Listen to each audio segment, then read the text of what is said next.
Did you watch the latest Rogan podcast? He was interviewing Zuckerberg, and he talked about how Apple hadn't really invented anything of substance in the last X amount of time. It's like Steve Jobs invented the iPhone, and now they're just kind of sitting on it 20 years later. Every month, I see on my analytics on this channel, moon photography goes through the roof because the moon phase is changing and people want to know how to take photos of the moon. I'm going to see how the iPhone 16 Pro, the most recent phone, compares to a phone from other manufacturers that are a couple of years old with the moon. All right, let's look at the iPhone first. We'll go with, we won't bother with the photo because taking a photo of the moon with the phone is the worst way of doing it on the iPhone. We're going to go to video and we're going to zoom all the way in and touch there on the moon and bring the exposure down with that slider, and it's looking better. It looks like a little bit delayed right there. It looks pretty much right. I'm going to hit that shutter now and let it record, and we would normally take a frame from this, but we'll try that shutter button a few times there on the right and we'll see if we get a decent photo. We'll stop that now. We'll have a look. Well, that's probably the best we're going to get out of an iPhone. Let's try the next phone. Next up here, we've got the Samsung Galaxy S23 Ultra. This is a few years old now. In fact, it's probably almost close to 2 years old. And since the, let's call it the blue line gate, I've been using this phone a lot more than the iPhone, to be honest, for photography. We're going to go into the camera here. We know that the Samsung Galaxy uses the AI when we're taking a regular photo, so we'll try that first. We'll zoom right in. There's a 10 times zoom, which they took away. I'm not sure why they took it away, but they did. And we're going to zoom in. Well, we won't go to 100% because we know that doesn't work. We'll go to about 30. Now, I like the graphic that's up there in the top right-hand corner. It helps you guide the moon into the photo. We'll leave it there. The AI does its thing, and we'll take the photo. I've got the timer on here. Timer, I think, is a bit more important for these phones now that, there we go, that doesn't look too bad at all. All right, we're going to try something different here. We're going to go to more. Where are we? Come back. Where are we going? More, it's on a weird angle. Go to more, we're going to go Pro, and we'll go to the Super Tele, and we'll zoom in. It'll get us to 20% more. Hit up there. Shutter speed, we're going to take it a little bit faster while we're looking at the photo of the moon. That looks pretty good. We're going to manual focus now. I'm going to wait until I can see some of that green like that on the moon. That's all for that one. ISO, we'll keep it pretty low. 200 should do it. I've got the shutter delay on the timer, and there's the photo. How does that compare to the Apple one? A couple of years old.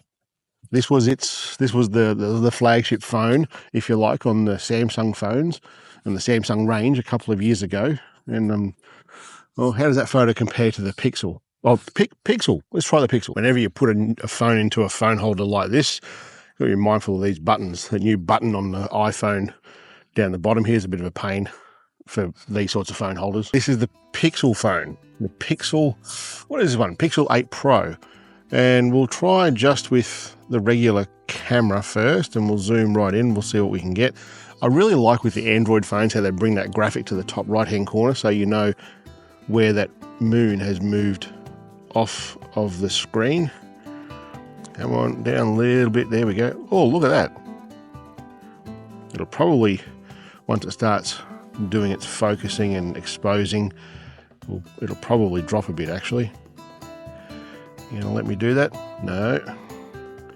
We might need to do this manually. Oh, there we go. How'd that look? Straight away, that looked better, I think. We'll get rid of that, and we're going to go into some manual controls now on the Pixel. Don't worry about any of that.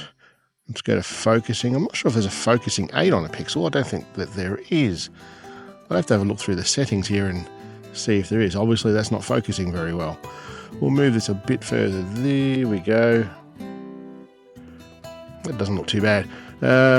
Shadows, don't worry about that. ISO we'll put lower. Already is. 50 is good. Where's that shutter speed? There we are. Oh, that's nice and fast. Can we put a delay on this? Where is the delay? We'll go back out of those manual controls, that gear icon there. We'll find that shutter delay, the timer. We'll put it to there. That's it for there. What else do we want to do? Not much else, really. Just make sure these settings are held. ISO is low. Shutter speed's good. Let's try that. I reckon this is going to be better than the iPhone.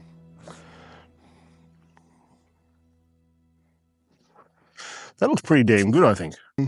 Next up, we're trying Huawei P40 Pro. This is a few years old now. This is like 4 years old, I think, this phone. It's showing its age. But this is actually my favourite phone. The camera on this is just bloody amazing. We'll try just zooming in manually, or zooming in like what we did with the others first. Probably around 30%, I think, is the sweet spot for phones.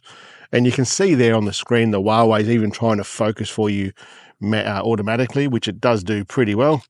We'll try that. We'll just touch on the screen as well for the focus, and we'll drop that exposure down a little bit, down to 1. Take another photo. We'll try that there. I'm going to try Pro mode in this now. Over here, Pro mode. And we're going to go to the maximum zoom it'll do, 10 times zoom. We'll probably go a little bit harder at that in a minute, but the ISO is 200, nice and low. Shutter speed 1, that's very fast shutter speed. And that was pretty good. Let's zoom in further. Wow. This is actually pretty bloody impressive for a phone.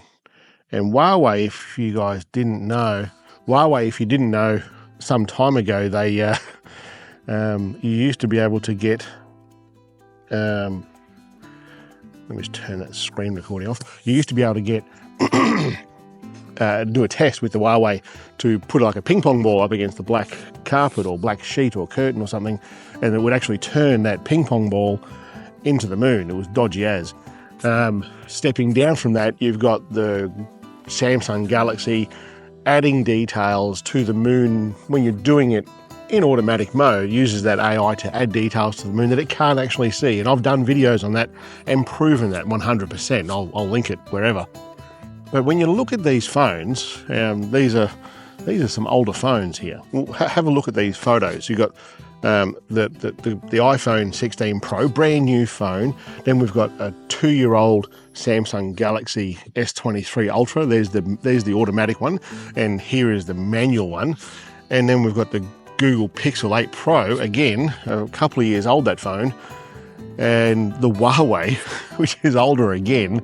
And you look at these compared to each other, and like, let's be honest, what are you doing? When the blue line saga was hitting us all up, mine is for the most part fixed. But I've noticed that even when Apple have fixed that blue line for most of us, it's created it for other people. They're not doing too well with the camera on this phone. But I know why they're not fixing it or not giving it too much interest, because we're such a small group of people who do what we do here on the channel with the Astro photography. Moon photography, which is still part of Astro, that is very popular. Every single month you see it all over social media, people adding their photos of the moon.